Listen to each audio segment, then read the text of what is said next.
Good morning, everyone.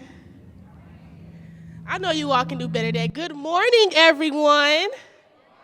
Thank you all for coming out on this amazing Saturday morning.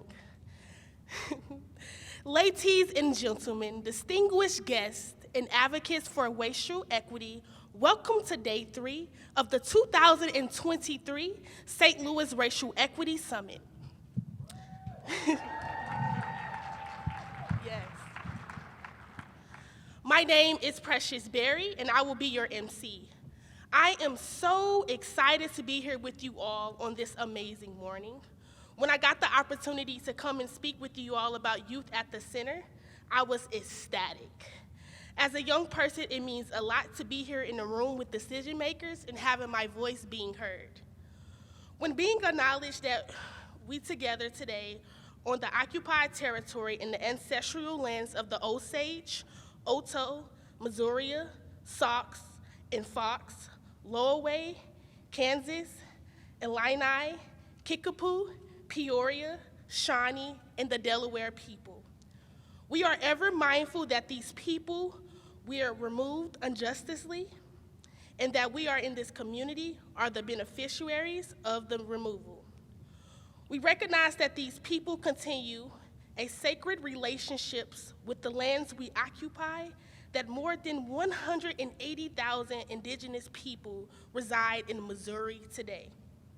And we recognize their integral contributions to the cultural heritage of this state and to our nation's history. Together we rise, the power of the community. The summit has 3 purposes. First one, awareness of inequity, to engage participants in building their awareness of systemic inequities that exist in the regions, from education to housing to healthcare and beyond. Second, understanding of why inequity exists, to help participants to gain an understanding of the systemic issues at hand and they build a plan for how to address them, perhaps looking at the successful tactics in St. Louis or other regions. Number 3, transforming towards equity, to share ready-made, pressure-tested strategies for taking action.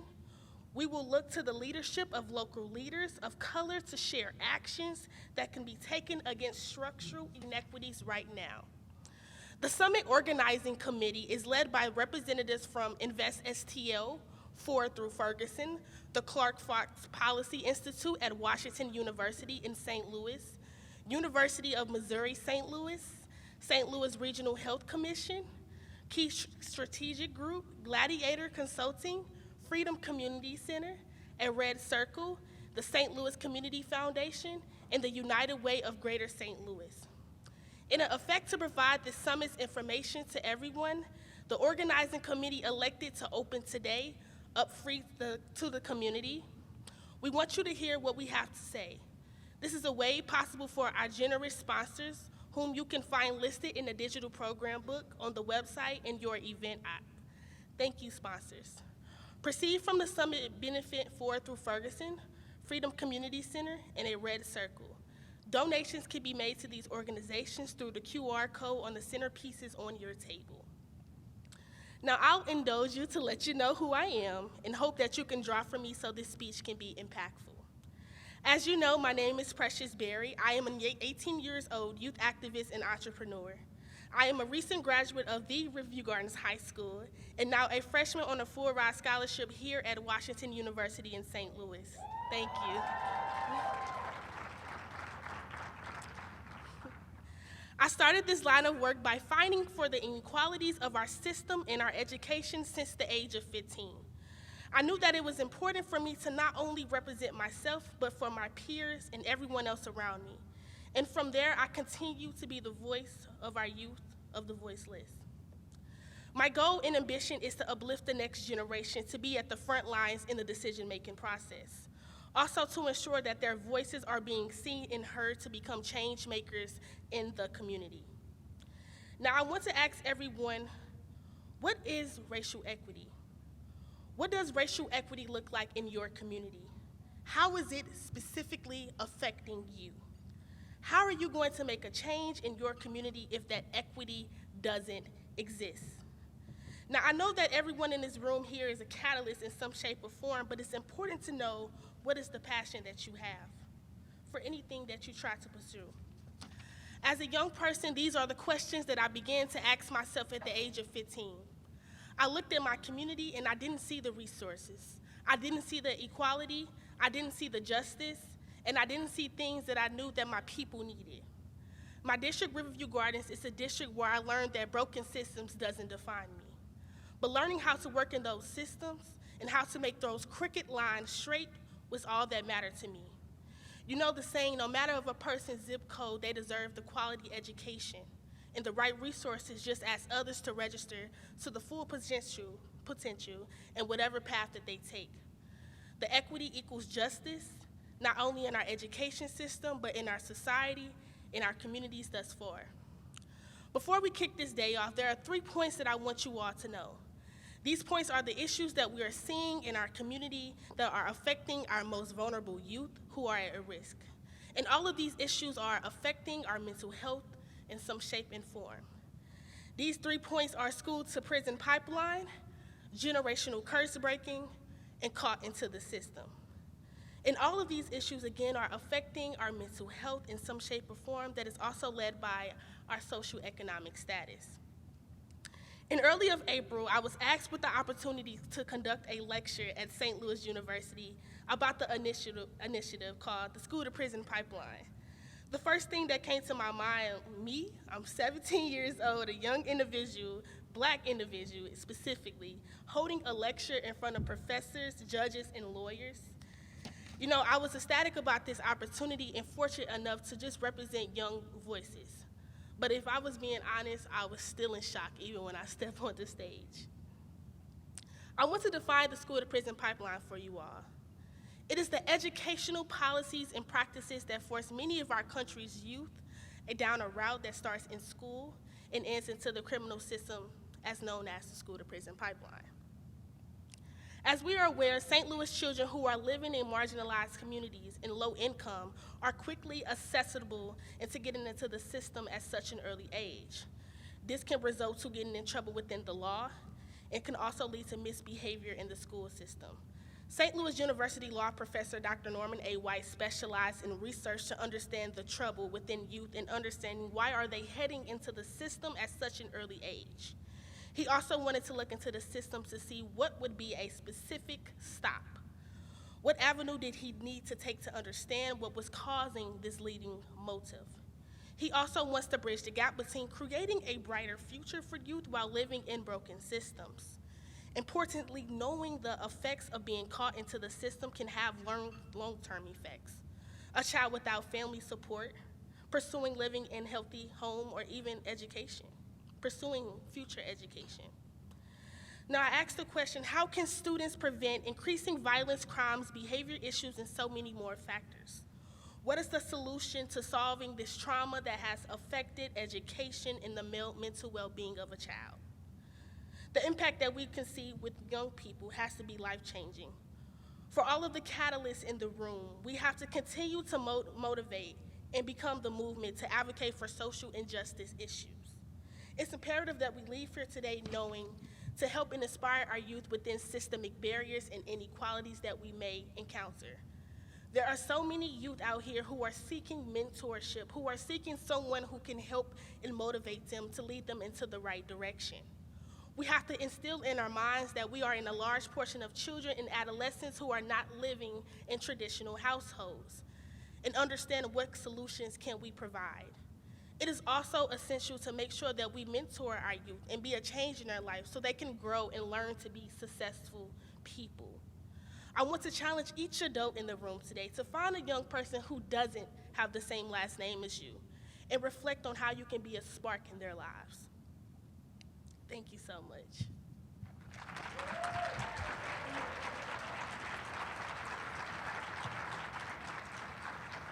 Now we are going to go into our amazing panel called Working Collectively as One.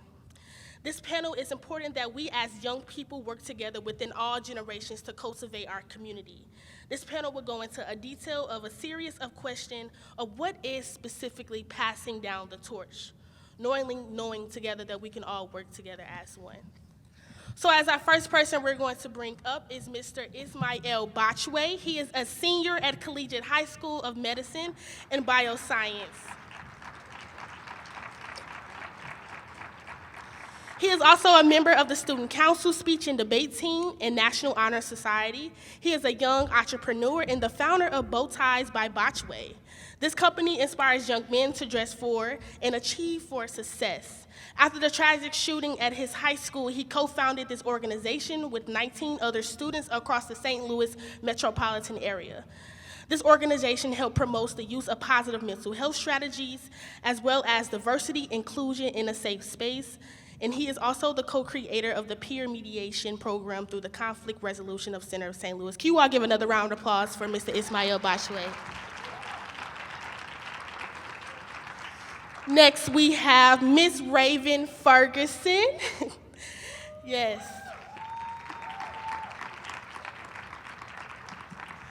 Raven Ferguson is a recent graduate of the Washington University in St. Louis and a John B. Irvin Scholar. She is a dedicated advocate for educational and social equity. In her current role as College and Career Readiness Program Coordinator at the Little Bit Foundation, Raven inspires and empowers middle and high school students for their postgraduate journeys. Her impactful work with her numerous accolades over the years, including YWCA St. Louis Future Leader of the Year, two-time Backpack Briefcase Scholarship, Sister Keeper Ambassador of the Year, Youth Undoing Institutional Racism Award, and now a recent initiate of the Alpha Omega chapter of the Delta Sigma Theta Sorority Incorporated. Raven also is a catalyst for a positive change, advocating for diversity, appreciation, and equity advancement in our society. Next, we have Miss Elizabeth Franklin. Yes.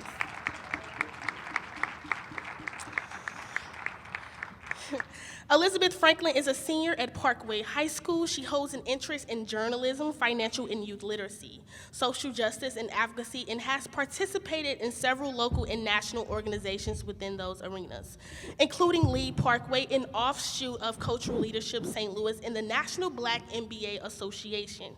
Since she was 9 years old, she has been immersed in the world of politics, including volunteering on several political campaigns on the local, state, and national levels.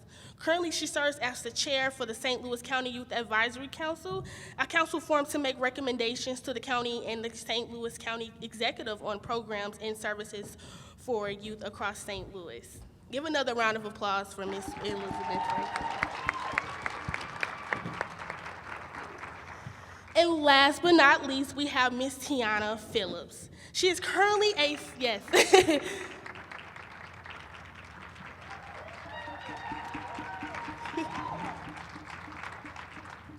She is currently a senior at Harris-Stowe State University. She grew up in Jefferson City, where she attended Jefferson City High School.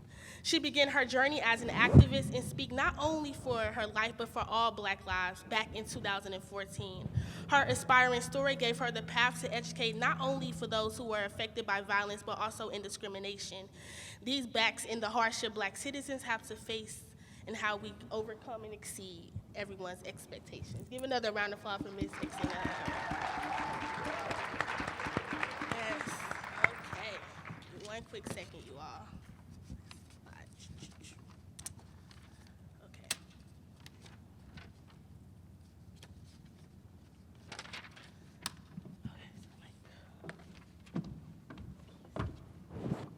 How are you all doing this morning? Good. Yes, I am so excited that you all are here with us this morning to speak about working collectively as one.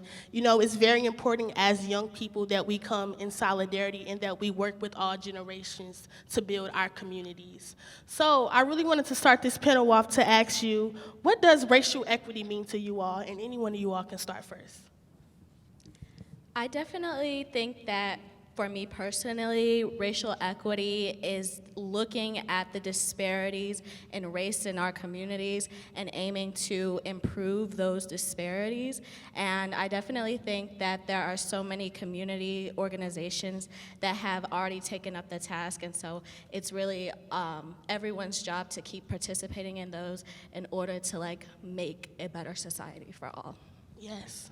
I would say that racial equity is ensuring that everyone, no matter their community, race, or socioeconomic background, has a safe place to go, making sure they have the resources needed, whether that be mental health resources, having equitable teachers, having equitable education, just making sure that everyone has an equal opportunity to survive and to thrive in their community.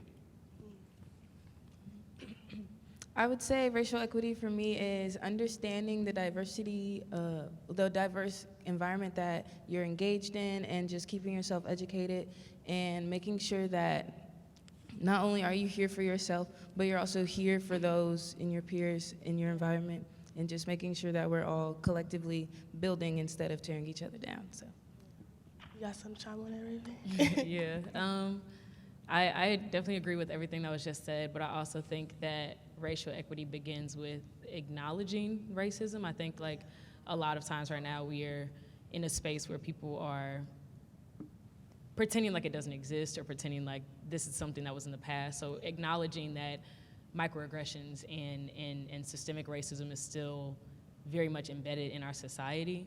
And after we acknowledge that, actually taking actionable steps to change, I will say, begin with change. Some systems just need to be broken down completely in order to build them back up. But that's the revolutionary in me. So I'm gonna say change right now. Yeah. Because if we can get people to start changing and start evolving, then maybe we won't have to revolutionize ourselves. Yeah, that is so true. It just makes me think about when I first got involved with I didn't know anything about politics. I didn't know anything about just trying to go to the next level and trying to advocate for my community. And my next question with you all was how did you all specifically start off just being advocates in your communities and being those catalysts? Because as young people, there are also so many misconceptions and stereotypes that they put on us that, oh, she's not capable of being in this position. She's too young, she doesn't know it all. But it's us just trying to pursue our passion and pursue it relentlessly. So what was you all's start in getting into your community and actually just being on the front lines of our decision-making process? I would say it was around 2014 when Michael Brown was killed. I know before then, I was always looking for others to make change in their community. But once that happened, I knew I had to make an impact because I felt that nowhere was safe and I felt there was a target on my back. Yeah. So with my group, the Drum Warriors Ensemble, which is a drumming group, we worked with protests in the community, and also from that I made poetry. I just tried to use peaceful methods to make a difference in my community, such as my poem, which was Protest in the Pandemic, where I talked about the protests in the pandemic and everything that was happening in our society. And since then, I've worked with the Conflict Resolution Center to help implement peer mediation methods to make sure and to reduce the school-to-prison pipeline. I just feel that it's important for everyone to have a safe place and not to feel targeted everywhere that they go. That's great. Can you also, how old were you during that time, during 2014? That was middle school days, so that was just my start. Young, you all, young. Yeah, I kind of got started around the same. Well, my parents always called me a baby Black Panther. When I was born, there was just something always in the air for me. Something was always, I'm not gonna say it was always an issue, but something was always an issue for me. Yeah. An issue to solve, per se, not just complaining, but something to solve. And so I would say it was around kind of the same time where I was a catalyst. Yeah, I was 14 years old when Michael Brown was shot. But more than that, I think that being in spaces that provided me privilege, I went to a predominantly white institution for most of my life. And so being in that space, I recognized that I was Black when I was 5 years old. And that's to say, I recognized that there was something different and there was different ways that we were being treated and we were being excluded in spaces when I was 5 years old. And so that took me to a place, and then when, on August 9th of 2014, that was really it for me, because I was still in those spaces. So now you have people from the outside of St. Louis coming in, calling people monsters, saying everybody's doing this, that, and the third. And you also have people in spaces, people that I've known since I was 6 years old, talking about things that they don't know, but also they don't want to know. And so for me, I took a revolutionary perspective on it, and so my beginning wasn't as peaceful. I was staging walkouts. I was part of a lot of different organizations. We had an organization of students around the St. Louis area that were participating in walkouts and getting together and meeting about how we can create change and protest. And then kind of as I got older, I started engaging more with literature, and I ended up reading The Spook Who Sat by the Door. And so then I kind of started understanding that approach of getting into a system to be able to break it down from the inside, or taking the actual resources that they use against us and using it against them was something that helped me. So now I'm using art, and I'm using film, and I'm using theater, because these are all things that people are going to engage with. People love music. People love going to see films. People love going to see plays. So if we start making art and telling the stories that need to be told, it's going to cause a discussion either way. And so that's where I was. That's where I am. Amazing. What about you all over here? I would say it definitely started with the Michael Brown shooting. Just like Raven said, I was in a predominantly white educational system from elementary school all the way through college. Now that, before I've transferred to Harrisdale. So I've always known the difference, and at first I never accepted the difference. I had actually learned to hate my skin, and after the Michael Brown shooting and being on social media and understanding other people are also hating on Black people as well, and not really understanding why we feel the way we feel about a shooting, it kind of made my perspective change a whole 180, and I finally understood the importance of speaking up not only for myself but for those in my community, and understanding that not everybody is choosing to be educated on information like this. They're choosing to see one-sided. They're not open-minded, and so I was just very motivated to be the one to educate them. Like my mom would always tell me, stop arguing with people on Facebook. But to me, that was my way of letting them know, you need to change your perspective to be able to help change the world. We can't all just be one-minded and just think one way. It's not black and white. There are so many different things that factor in and influence the actions of our community. And so being someone who didn't like the hate that I was seeing, I wanted to change that. And I also helped through high school because I had a teacher who was my African American literature teacher. She got a lot of conflict because she was a white woman trying to teach African American literature. But the way she fought to get that class into our educational system is what helped me also be motivated, because I'm if you're gonna fight for us, why shouldn't I fight for us? And if you're gonna fight for us to be educated in our own literature, and we didn't just focus on literature, we also focused on past history events that have happened to us, and she made sure that we knew where we came from, where we started, and how we've evolved, and how we can continue to evolve. And so I took that with me, and I just wanted to continue that through my journey, because I saw the dedication she had, and I couldn't not be dedicated after that. That's great. So for me personally, I've always been involved with organizations and community projects that have affirmed my Blackness. Like some others, I went to a predominantly white institution. So I think around the time Michael Brown was, or the event of Michael Brown, I was around 8 or 9.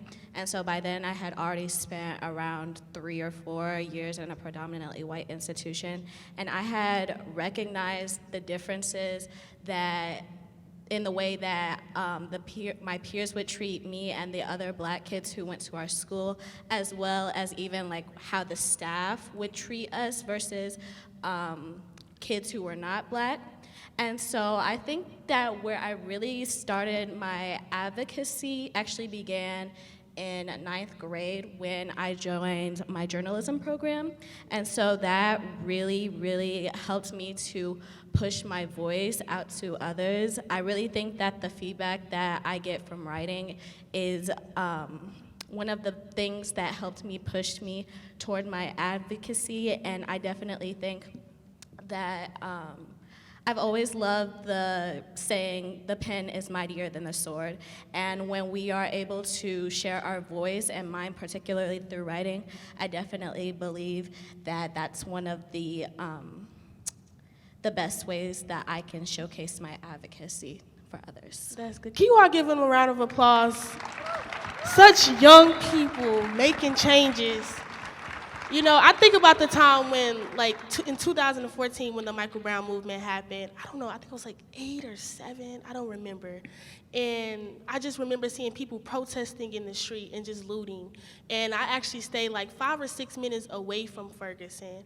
And I just remember like asking my mom, like, Mom, can we go down there? You know, I just want to see the impact in the community. I want to see just everything that was going on. And as a young person, specifically at that age, I was like, what could I do to help my community? You know, how could my voice be heard? Or how could I get other young people to see that, hey, this is a problem, you know, Black Lives Matter does exist. You know, what can we do as young people to really just represent ourselves in our community?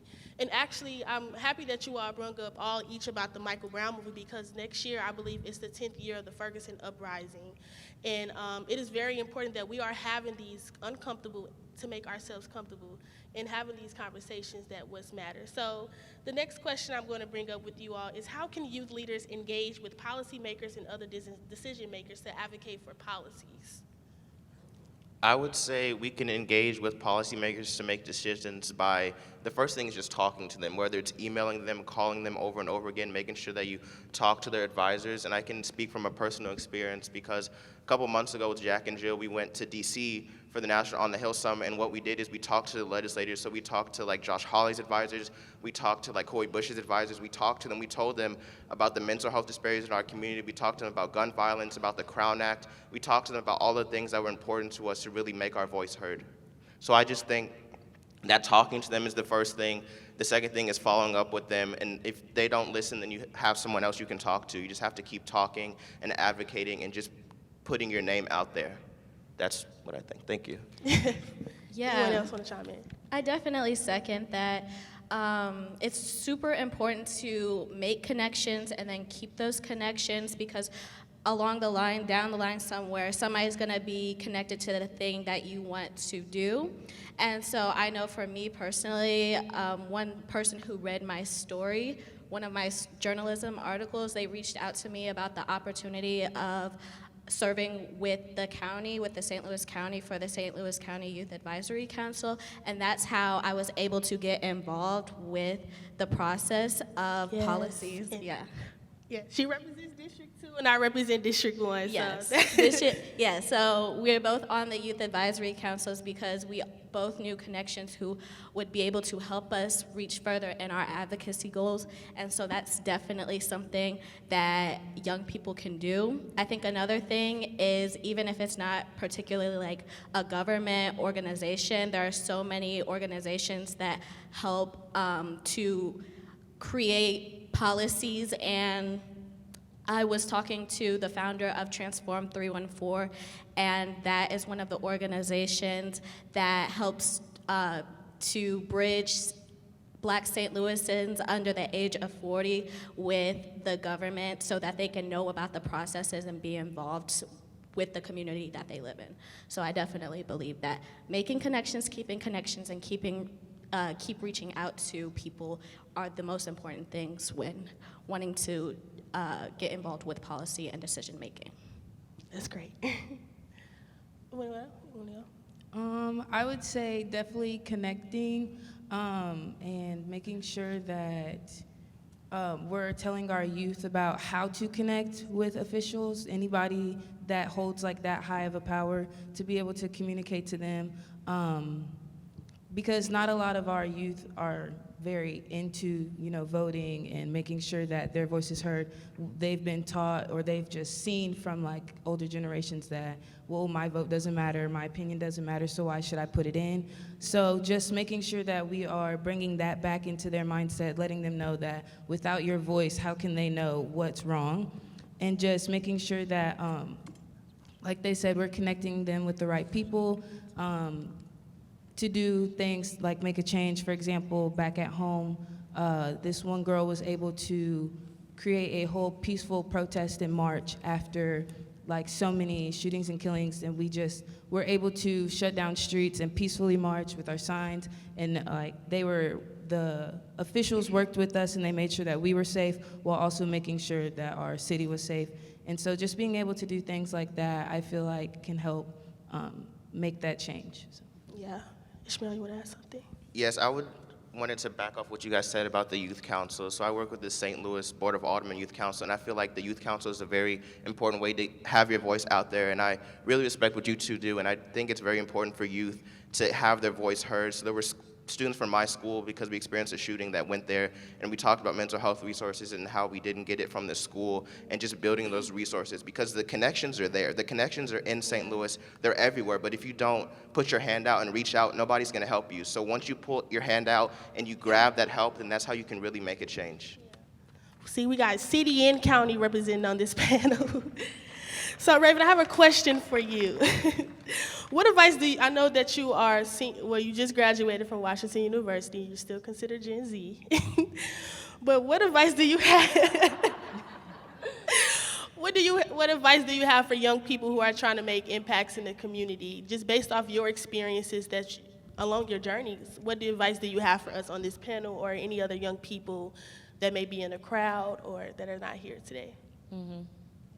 Yeah, Precious make me feel old. I'm only 22. Don't let her don't let her make me sound like I'm that much older than the rest of them. But I think that the first piece of advice I need to give anybody that wants to impact change is finding your why. Yeah. Because I think right now, and again, I am part of Gen Z, but a lot of what's happening right now in the youth is performativity. So a lot of people are like, oh, I'm finna go do this to say I was part of a protest for a college application, or so I can post it on social media, or so I can just say I was part of it. But were you really? Like, for me, I did, like during the Ferguson uprising, there was a time where my family and we went out and watched it from the car. We were by that AutoZone. We were in the parking lot of the AutoZone, and then my parents, having 2 young daughters, there was a point in time where they was like, I think it's time to go. Like 2 minutes later, that's when the tear gas started flooding.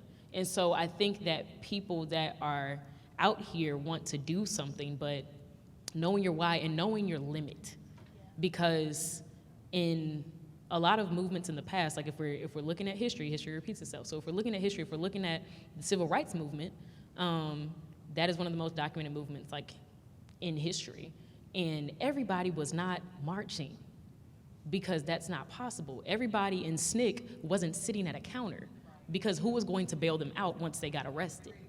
So we need to be taking actionable steps to understand that everybody has a different role to play, and understanding before you take a role, why are you taking that role? And is this something that you can actually do for the movement? Because again, there was a movement on WashU's campus last year, and I think that the struggle is that somebody steps up and they're like, I think we need to walk out right now, and that's great. And then they're met with the consequences of doing that, and they don't understand that this is putting yourself on the line. The kids at SNCC, they got arrested, they didn't go back to school. They was like, I don't need a degree. Now, we are part of a generation that are still first gens, or our parents are first gen, higher education, so they do want us to get these degrees, and now you can't get a job without a degree, or 7. But I'm sorry, y'all. But It's true. Within that, I feel like we need to be very open. Whenever I had movements, there was a green group, a yellow group, and a red group. The red group was like, I'm putting myself on the line. Yeah. This is where I am. The green group was like, I'm gonna stay back, because if y'all go somewhere or stuff starts to get out, and they knew themselves enough to be like, this is not a space where I'm comfortable in. So it is okay, even though we're having these uncomfortable conversations, to still put yourself in a space that's comfortable for you when you're trying to make change. Because at the end of the day, everything is necessary. Yes, we need people out there protesting and marching. Yes, we need people talking and on youth councils. Yes, we need people writing proses and essays about what's going on and documenting this stuff. Yes, we need people behind the camera taking video and making sure everything is seen, because they like to hide. They like to hide behind the media. So I think, back to my advice, find your why and find your limit. That's great. I feel like this is why the panel is called Working Collectively as One. And I was doing a speech a couple of weeks ago for United Nations, and the lady in the room, she was like, how can we just get young people to just help us out? I just want to give everything down to young people. And that's what the question was, how can we pass down the torch I earlier mentioned? And I don't think it's specifically passing down a torch. I think it's just actually giving the torch over to the side, because as young people, we need adults just like they need us. And as adults, they need young people too as well. And I want to, you can chop in. I also want to say that even before we get there, we need to take care of our children. Like I call them my babies, because at this point, I'm working with the Little Bit Foundation. I got kids calling me ma'am. I'm 22. Who is ma'am? But that's me. And so now, and so we want our children to make change and do stuff, but our kids can't read the newspaper. Yeah. Our babies cannot read right now. Like, our literacy rates are low, so we're looking for students and for youth to speak up, but we're not taking the time to instill in them the importance of existing in life and educating yourself and reading and watching the news. Like now, kids don't have to watch the news. You got these tablet babies that are watching Cocomelon and stuff, which is great. But at a certain point, where do you have to wake up? Where do you get out of the matrix for our students? Because right now, there's 5 of us here right now. There's probably about 5 of us in the 5-mile radius that are actually willing to wake up on a Saturday morning and do this. Right. And it's because they're in a space of disillusionment where they're like, I can't even read, so I'm finna go be an influencer. Right. I'm finna go make a YouTube channel because I don't have to do nothing but look cute and throw whipped cream at somebody. Right. So we gotta start there. We have to start with teaching our students before we ask them what they can do for us. Instilling in our youth. Yes. So this brings up the next question. I know we have policymakers in the room, we have organizations in the room, and we also have different decision makers in the room. And I want to ask you all, how can adults that are in the crowd or not even in this crowd today can help young people in their journey or help young people work together in the community as coming in solidarity? I would say just to start with reaching out and just providing opportunities. So the youth council that I'm on, there were only about, I'm not sure the number, maybe 18 to 20 students from around the city, but there should be more. There should be more students on these type of councils, whether it's meetings, having them talk, and I think even giving kids incentives, because these are children, they want something. So let's say you'll give them a gift card to come here and talk about what's going on in their community, and then they'll actually do it. And once you get more and more people to do these things, then you can really make an impact. Yeah. But I feel like a lot of the programs, they're selective. You have to be the top of your class, you have to be a 4.0 GPA student, you have to be really smart to be in the youth council or to be in this program. But there's students that maybe they're not that smart, but they have an impact, they have something that they want to tell people. You don't have to be the smartest in the room to make an impact. So I just think they need to reach out to the students, or even specifically reach out to the students that are struggling, that need something, they're not even looking for something on their resume, they're looking for their voice to be heard, they're looking to make it out of the situations that they're in. Thank you. Yeah, that's great. Anyone else want to chime in? I would definitely say to start, just listen and watch. Yeah. Actions speak way louder than words. I love to live by that. And so just understand that if there are those out there that want to make a change, listen to them, watch them, look for them, and don't doubt them. You know, be that stepping stone for them. For example, I put on like a small little snippet at my school about speaking up, stand up, speak up. That's what I called it. Yeah. And since then, the president at my school, she's been trying to put me in different events. She's like, I think this event would be great for you to go and perform at. I think this event could help you spread the message that you sent to us tonight. And just putting that impact in people, I like understand the importance of speaking up, standing up. And so just understanding that, like he said, you don't have to be the smartest person in the room. You don't even have to be like the oldest. You could be the youngest person in the room. And if you have the educational knowledge to make that change, I say just do it. So just listening, I feel like is a very important factor into it.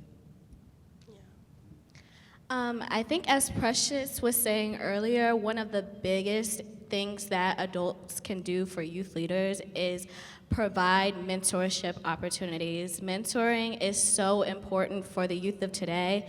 It really dictates the difference between those who are actually pushed forward to be an advocate for themselves and those around them, and the ones who are left behind because they don't have any mentorships or they don't have any mentors or anything. That's great.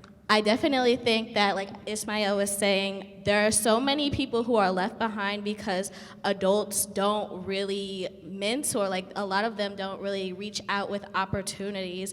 And I think that's been changing in the past few years as youth leaders are becoming more, not popular, but they're becoming a lot more, yeah. It's a fad. Yeah. It's cool to do it. Yes. Trends. And I think that with that, there are a lot of mentorship opportunities that could be reached out. Keeping the door open to the next generation is an important step in having adults support youth leaders. And I definitely think that that's definitely one of the ways that adults can support the youth and the next generation. Yeah. I say make it fun. Make it part of something that students or youth want to do. Like, again, I credit a lot of who I am to my parents because for me, like, they would take me to the voting polls with them when I was like 10, 12, just to show what the process was. I even got a little sticker. I ain't vote, but I got a sticker. Or like for our, like St. Louis right here, right now, there's so many educational opportunities that aren't just like sitting, because again, a lot of our students are kind of down on themselves right now because they can't read. Okay, Metro Theater, the Black Repertory Theater, stages. There are so many spaces, COCA, there are so many artistic spaces that are using art education as a form of civic engagement. Yeah. And so taking your students or having them go see these shows, or even they have shows that they bring into the schools and they tour at the schools. But there's so many ways to make learning and education fun for our students so they are aware and exposed to what is going on around them, or people that have made change around them. And so they can aspire to be like that. Like at the Little Bit Foundation, we just did our What's Next Fair, our College and Career Readiness Fair. Shout out to Little Bit. Shout out to Little Bit. Shout out to my supervisor, William, and my CEO, Miranda, and my VP, Erica. They all here right now. But we put on our What's Next Fair, and it was a lot of students. It was some great vendors. And we had 3 of our students receive full tuition scholarships on site. And there was another student, and I think that's the first time that's ever happened at a What's Next Fair. And then we had another student, I asked him how his day was going, and he said, you know, when I first got here, I really didn't know what I wanted to do.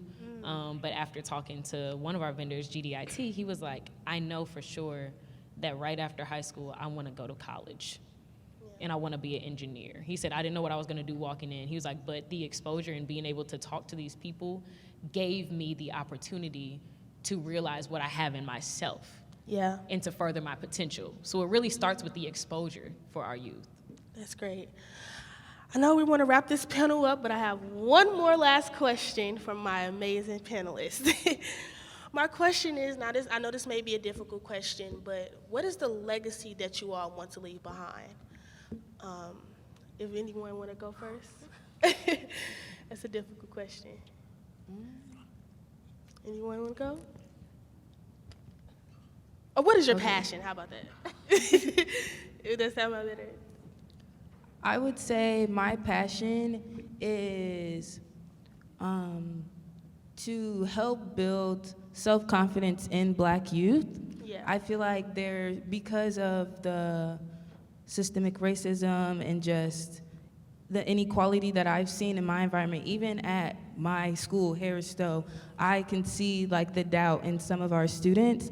And so my passion is to ensure that they know that not only does your mental health matter, but you matter, and that your skin does not make a difference, not here, and it shouldn't make a difference out there, and it shouldn't make a difference in your mind on how you can perform. And just don't let others doubt you, in that it's very important to advocate not only for yourself, but for your peers. So that's kind of where I started my advocacy, understanding and knowing that if there's no one else here for them, then I should be.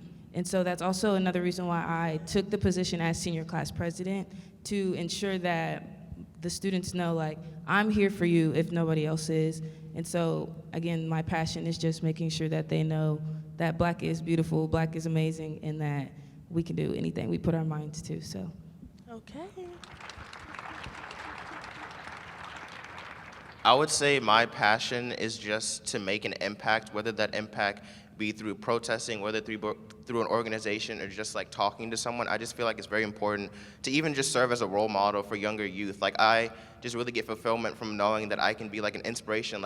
I'm sitting here today, but I want someone else to sit here tomorrow and the next day and years from now. So I just want to make that so that people don't think that they can't do it, because you can. And I just really want to make an impact on those and let them know that if they need to talk to me, if they need a mentor, I'm here. Youth want to talk to youth. They might not want to talk to an adult, but if they can talk to me and I can give them opportunities, I give my friends opportunities for college, whether it's scholarships. I just really want my impact to be making an impact on others. Thank you. That's great. Yeah. How I got into it, and I'm gonna be very personal.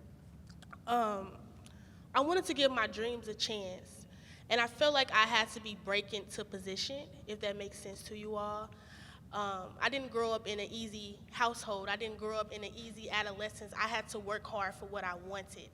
And my journey was really personal. I lost a lot of friends because I started to elevate in my leadership. Now, a lot of you may think oh, how are you losing friends by elevating in leadership? Because they thought that I was trying to be better than them, but actually I was learning to use my voice. I was learning to advocate for what I wanted.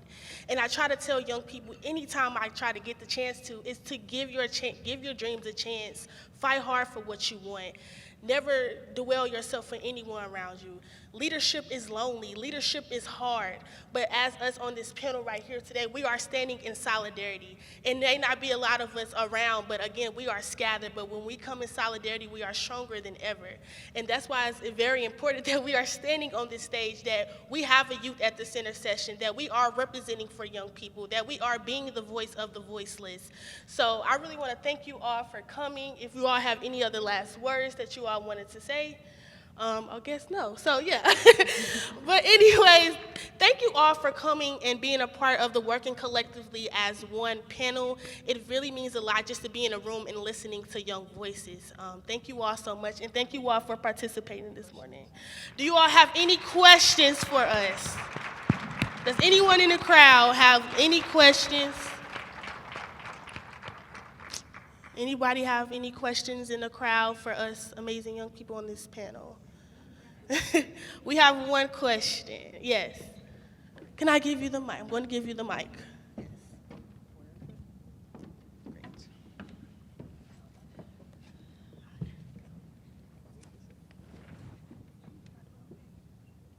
My question is, don't give up and keep going. I think you're amazing. You give us inspiration and encouragement. We love you. We thank you for sharing. We thank you for your honesty. And don't quit. Keep it going and let us go along with you. Thank you. Thank you.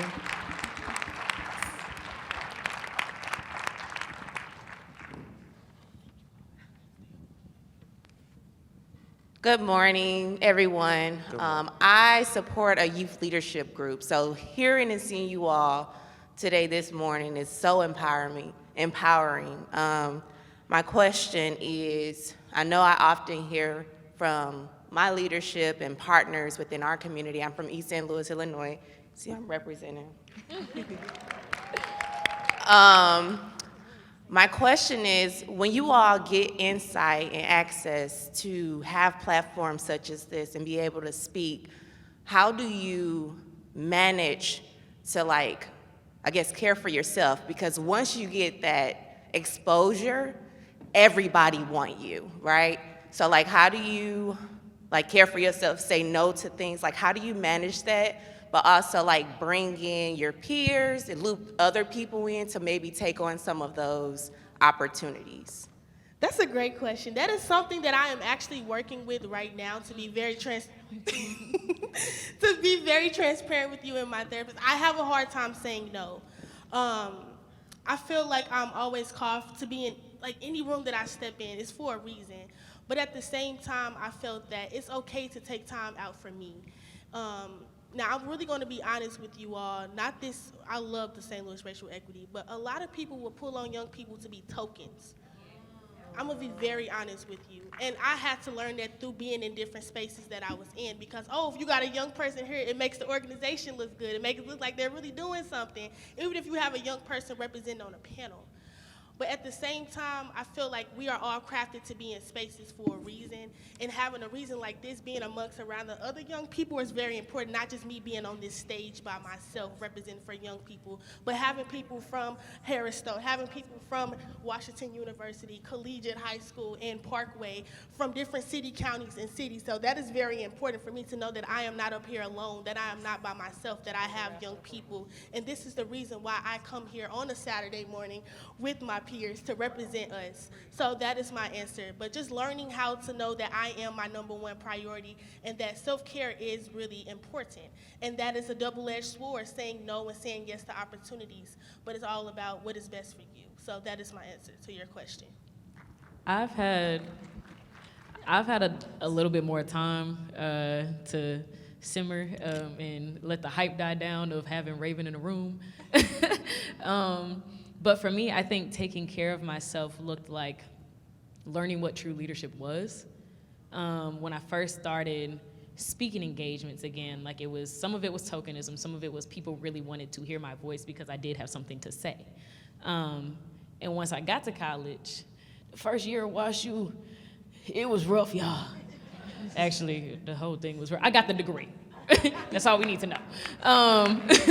But I think that really gave me the time, and actually leaning into my education and leaning into what I was being taught by my professors taught me that every leader does not have to be standing right here. Sometimes leaders will sit in the back of the room and listen to what the people are saying, because leaders have followers for sure, but the reason that they're chosen as a leader is because the followers feel like they can give voice to those who are unheard. And so I spent a lot of my time sitting in the back and listening to those who felt unheard. And then when I took on acting and I took on screenwriting, I got the actual opportunity to give voice to other people and step into other people's shoes. So I think taking care of myself and taking care of ourselves looks like, one, learning how to say no, but two, really, really stepping back, because when you're a youth leader, as soon as you hear the word leader, for me, it equates to line leader. So I was in the front all the time, and I was a line leader multiple times. But now I don't need to be in the front anymore every single time, because for the rest of the summer, I've been here for the whole summit. So before today, I was sitting back listening. I was watching, I was hearing, I was absorbing everything. So now that whatever space I can be a leader in, I can take it back to my students a little bit and be able to relay what they need to hear to be able to make themselves leaders. Because I don't need to be in every room anymore, because now I have other youth with me that can be in rooms that I'm not. I would say just trying to help others to make an impact. I would say, like, through my organization, Community St. Louis, like, I would have student spotlights, like just to highlight other leaders, making sure that they have a space where people can see them. Because I feel like my impact is not being at the front of the room, like you said. It's about just making a difference. Whether me making a difference means, like, sitting in the back, whether it's me packaging food or it's me speaking on a panel, every impact matters, and not everyone has to be at the front of the room to make a difference. It's just, for me, it's more about helping people than being seen by people. It's more about the impact than, like, yeah, thank you. It's gonna be our last one. Oh, yeah. I also wanted to say that for me, earlier this year, my past junior year, there was a time where I was being pulled in so many directions with so many great opportunities, but it was really taking a toll on my mental health, and I couldn't necessarily handle all of it when I was being pulled in so many different directions. So I had to pick and choose which organizations, which issues were the most important to me, which ones were the ones that I can't live without doing for right now and for the months to come. And so I just think that's really important in when managing your mental health, is choosing the ones that are most important to you, the ones where you feel like you may impact the most people, or the ones where you feel like you're the most at home at making a difference. Because even if you are the greatest person in the world, if you are burnt out, you cannot help anyone. Yeah. And you're just gonna bring everybody else down. And so Definitely. you need to take care of yourself first and pick out the passions that you are most passionate about, the issues and topics that you want to make a difference in. And I think that really, really helped me with my mental health. Thank you. I know we have to wrap this up, but if anyone has any last-minute questions, we will be here for a little moment, and we also will have note cards that you all can leave behind so we can answer those questions for you. We thank you all again for coming out, and we thank our panelists here to be here on this amazing panel. Thank you all so much. Thank you. Thank you.